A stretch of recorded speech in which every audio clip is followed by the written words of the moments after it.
மின்மினியில post போடு, மேட்ச்ல whistle போடு. இப்பவே டவுன்லோட் பண்ணுங்க மின்மினி ஆப்.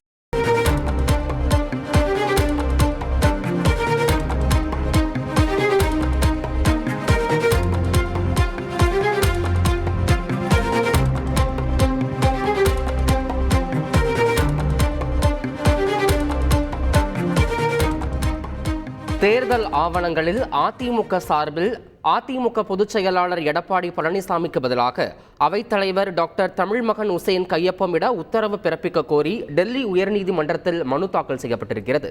மேலும் இது தொடர்பான கூடுதல் விவரங்களை நமது செய்தியாளர் வெங்கடேசன் வழங்கிட கேட்கலாம். வெங்கடேசன் வணக்கம். இந்த மனு தாக்கலை செய்திருக்கக்கூடியவர்கள் யார்? இது தொடர்பான முழு விவரம் என்ன? வணக்கம். அதிமுக கட்சியின் அடிப்படை உறுப்பினர்களாக உள்ள வழக்கறிஞர் ப. ராம்குமார் ஆதித்தன், கே.சி. சுரேன் சார்பில் இந்த மனு என்பது தாக்கல் செய்யப்பட்டுள்ளது.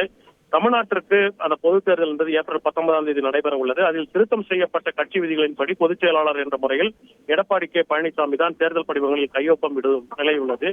ஆனால் டெல்லி மற்றும் சென்னை உயர்நீதிமன்றங்களில் ஏதேனும் ஒரு வழக்கில் திருத்தப்பட்ட கட்சி விதிகளை தேர்தல் ஆணையம் ஏற்றது செல்லாது என்றோ அல்லது பொதுக்குழு நிறைவேற்றப்பட்ட தீர்மானங்கள் செல்லாது என்றோ அல்லது எடப்பாடி கே. பழனிசாமி பொதுச் செயலாளராக தேர்வு செய்து செல்லாது என்றோ அறிவிக்கும் பட்சத்தில் எடப்பாடி கே. பழனிசாமியால் கையொப்பமிட்ட தேர்தல் படிவங்கள் செல்லாதாகிவிடும்.